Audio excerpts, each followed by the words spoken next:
जब किसी metallic surface पर सुटेबल फ्रीक्वेंसी की लाइट को इंसिडेंट करते हैं तो मेटेलिक सरफेस से इलेक्ट्रॉन्स का उत्सर्जन होने लगता है, इलेक्ट्रॉन्स का एमिशन होने लगता है। इस फिनोमिनन को फोटोइलेक्ट्रिक इफेक्ट कहते हैं। इसे सर्वप्रथम हर्ट्ज ने डिस्कवर किया था। इसके पश्चात Hallwachs, Lenard, J Thomson, R A. Millikan and others ने इसे एक्सपेरिमेंटली वेरीफाई किया। यहाँ पर एक वर्ड हमने यूज किया, सुटेबल फ्रीक्वेंसी। मीन्स कि यदि हम हार्ड मेटल को यूज करते हैं तो लाइट भी हम हायर फ्रीक्वेंसी की लेंगे। यदि मेटल को हम सॉफ्ट लेते हैं या ऐसी मेटल लेते हैं जिसका वर्क फंक्शन कम होता है, तब हम लाइट भी कम फ्रीक्वेंसी की यूज करेंगे।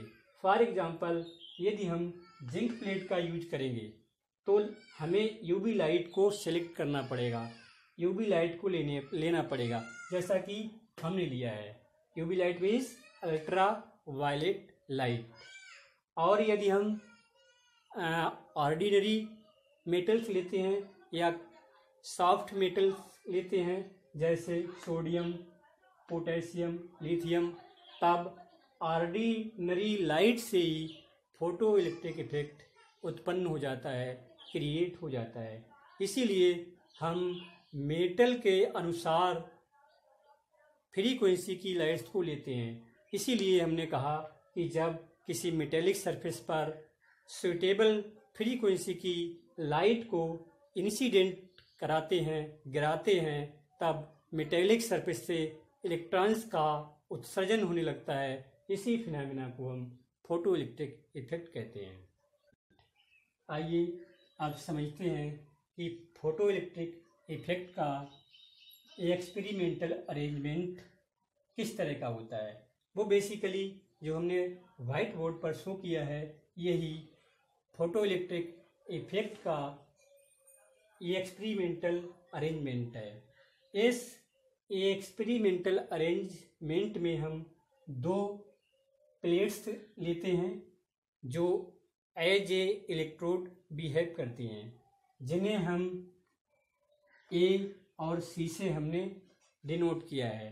ए मीन्स ए प्लेट का नाम भी है और ए फॉर एनोड भी होता है। मीन्स जो प्लेट ए है ये एज ए एनोड वर्क करती है, और जो दूसरी प्लेट हमने सी ली है तो ये सी इस प्लेट का नाम भी है और सी फॉर कैथोड भी होता है।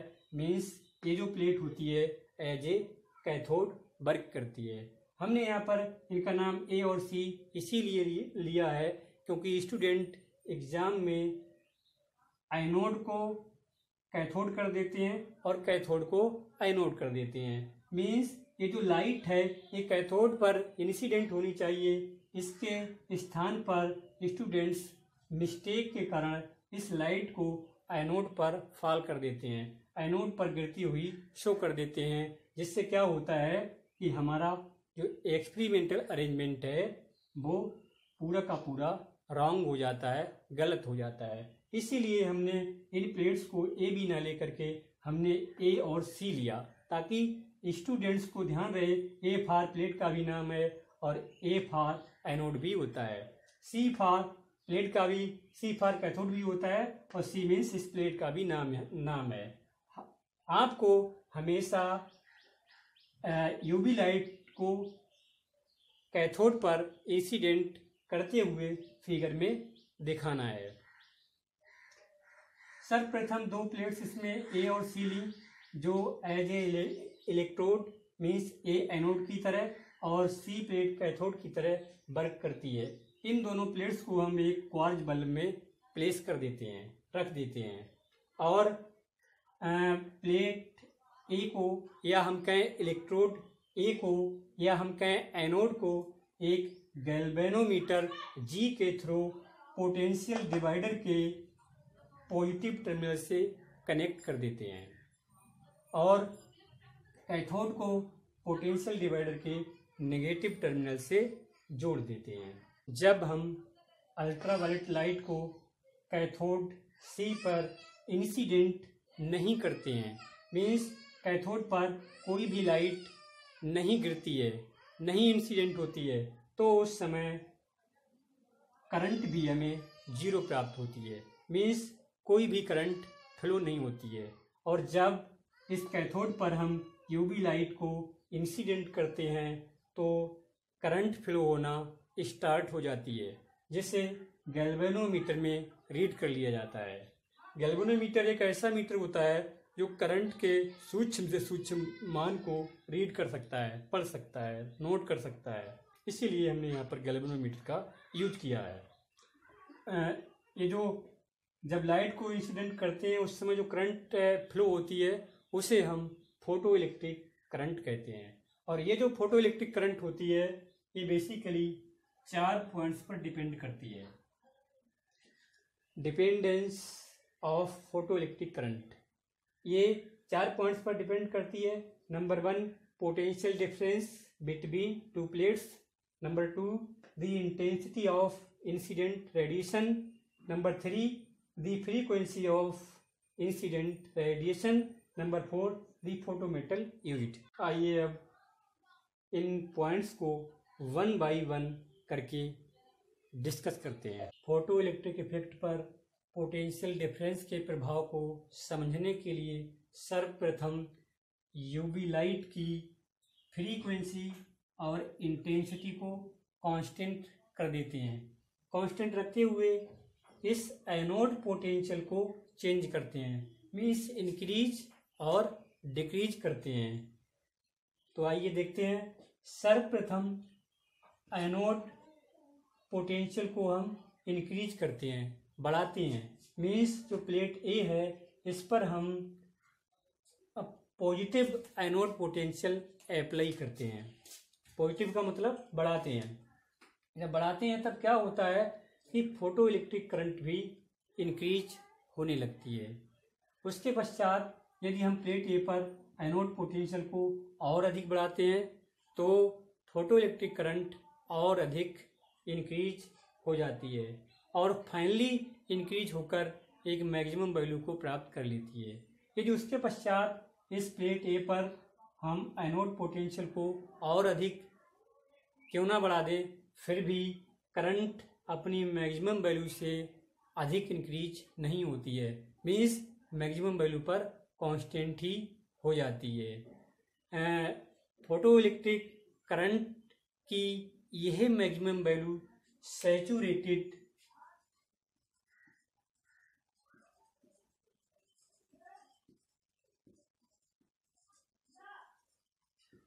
फोटो इलेक्ट्रिक करंट कहलाती है। इसके पश्चात यदि हम प्लेट ए पर अप्लाइड एनोड पोटेंशियल को एक साथ जीरो कर दें तो फोटो इलेक्ट्रिक करंट एक साथ जीरो नहीं होती है। इसके बाद हम एनोड पोटेंशियल को नेगेटिव में अप्लाई करते हैं, तब क्या होता है फोटो इलेक्ट्रिक करंट डिक्रीज होने लगती है, कम होने लगती है और फाइनली जीरो हो जाती है। इस प्रकार एनोड पोटेंशियल की वह वैल्यू जिस पर फोटो इलेक्ट्रिक करंट जीरो प्राप्त होती है उसे हम स्टॉपिंग पोटेंशियल कहते हैं। स्टॉपिंग पोटेंशियल या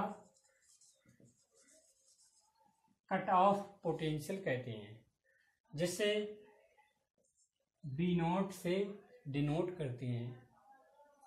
इस पोटेंशियल पर इलेक्ट्रॉन्स की मैक्सिमम काइनेटिक एनर्जी के इक्वल टू हाफ mv² होगी। यह स्टॉपिंग पोटेंशियल पर काइनेटिक एनर्जी का वह मैक्सिमम मान होता है जिस पर कैथोड का कोई भी इलेक्ट्रॉन एनोड पर नहीं पहुंचता। In terms of stopping potential equation 1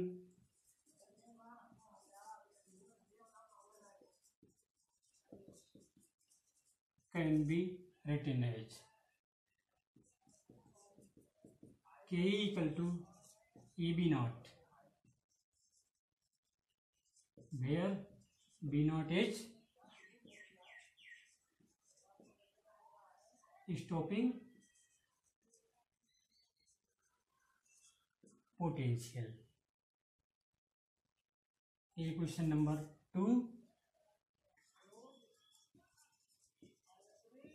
From equations 1 and 2, we can write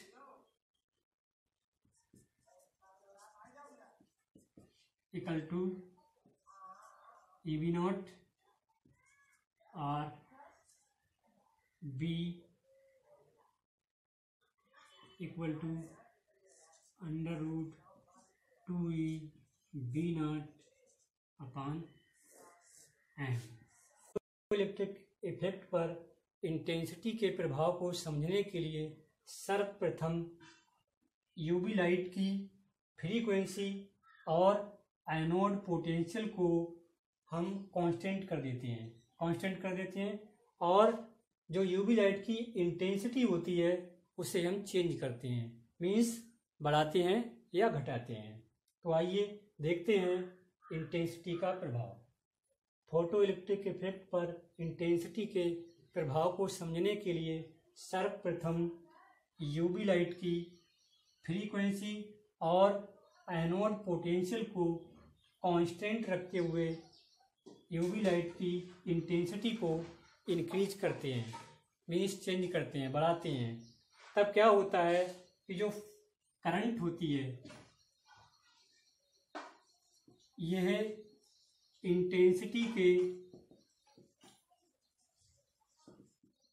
directly proportional होती है, मीन्स जैसे जैसे यूवी लाइट की कैथोड पर हम इंटेंसिटी को इंक्रीज करते हैं वैसे वैसे करंट इंक्रीज होती है। पोटेंशियल डिफरेंस और फ्रीक्वेंसी को कांस्टेंट रखते हुए जब इंटेंसिटी को बढ़ाया जाता है तो इस तरह के कर्व प्राप्त होते हैं।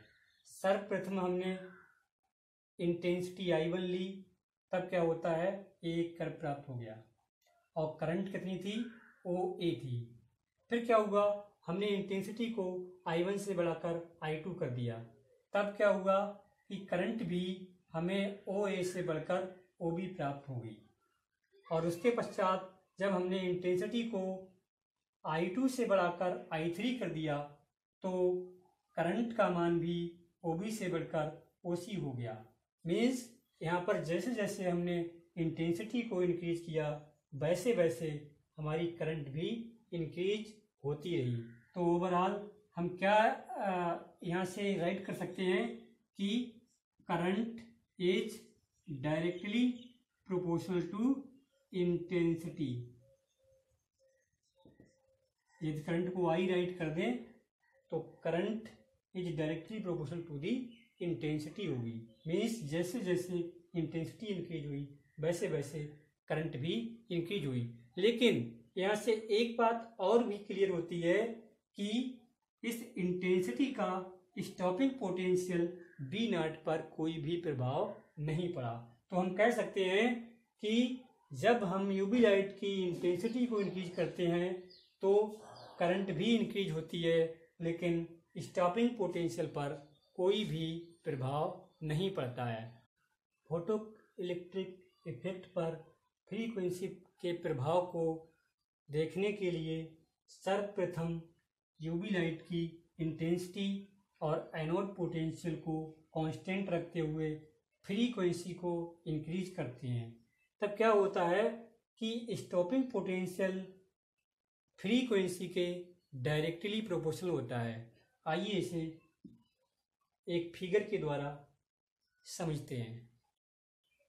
सर्वप्रथम हमने इस इंसिडेंट लाइट की फ्रीक्वेंसी को न्यूबल लिया तो उस समय हमें स्टॉपिंग पोटेंशियल B0 1 प्राप्त होता है। और जब हमने इंसिडेंट लाइट की फ्रीक्वेंसी को ν1 से बढ़ाकर ν2 कर दिया, तब स्टॉपिंग पोटेंशियल भी ν0 1 से बढ़ करके ν02 प्राप्त होगा। इसी प्रकार यदि फ्रीक्वेंसी को हमने ν2 से बढ़ाकर ν3 कर दिया तो स्टॉपिंग पोटेंशियल भी B0 2 से बढ़कर B0 3 हो गया। ओवरऑल हम क्या कह सकते हैं कि यहाँ पर जैसे जैसे फ्रीक्वेंसी बढ़ी है वैसे वैसे हमारा स्टॉपिंग पोटेंशियल भी बढ़ता चला गया। Means frequency is directly proportional to the stopping potential. यहाँ पर भी हमने शो किया है कि जिस तरह से हमने ν3 is greater than ν2 is greater than ν1, ठीक उसी प्रकार हमारा B03 is greater than B02 is greater than B01 means stopping potential is directly proportional to the frequency of the incident radiation. Frequency versus stopping potential graph plot किया, तब इस graph से यह clear होता है कि फ्रीक्वेंसी ν=ν0 पर stopping potential B0 का मान भी 0 प्राप्त होता है। अतः इस प्रकार वह फ्रीक्वेंसी जिस पर स्टॉपिंग पोटेंशियल का मान 0 प्राप्त होता है उसे हम थ्रीशोल्ड फ्रीक्वेंसी कहते हैं।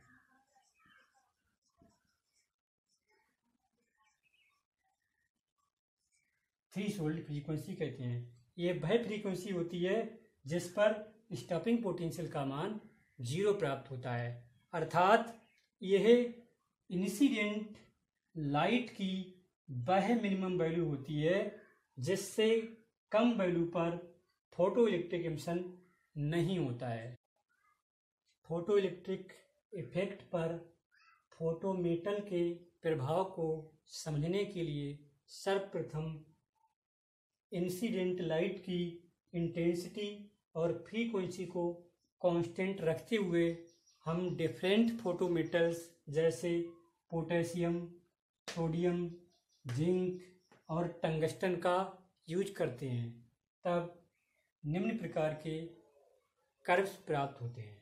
इस ग्राफ से यह क्लियर होता है कि डिफरेंट फोटोमेटल्स की थ्रीशोल्ड फ्रीक्वेंसी भी डिफरेंट होती है, अर्थात थ्रीशोल्ड फ्रीक्वेंसी फोटोमेटल्स की नेचर पर डिपेंड करती है। क्योंकि जब हमने ग्राफ प्लॉट किया फ्रीक्वेंसी वर्सेस स्टॉपिंग पोटेंशियल तो अलग अलग मेटल्स के लिए अलग अलग कर्व प्राप्त हुआ, और यहाँ पर इस मेटल के करस्पॉन्डिंग थ्रीशोल्ड फ्रीक्वेंसी की वैल्यू कुछ और होगी, यहाँ और अधिक, यहाँ और अधिक, और टंगस्टन के लिए सर्वाधिक हुई। ये कर्व ये शो कर रहे हैं कि प्रत्येक फोटोमेटल्स की थ्रीशोल्ड फ्रीक्वेंसी भी अलग अलग होती है, अर्थात थ्रीशोल्ड फ्रीक्वेंसी फोटोमेटल्स की नेचर पर डिपेंड करती है। इसी तरह के और वीडियो देखने के लिए आप हमारे चैनल को भी सब्सक्राइब कर सकते हैं। इसी तरह के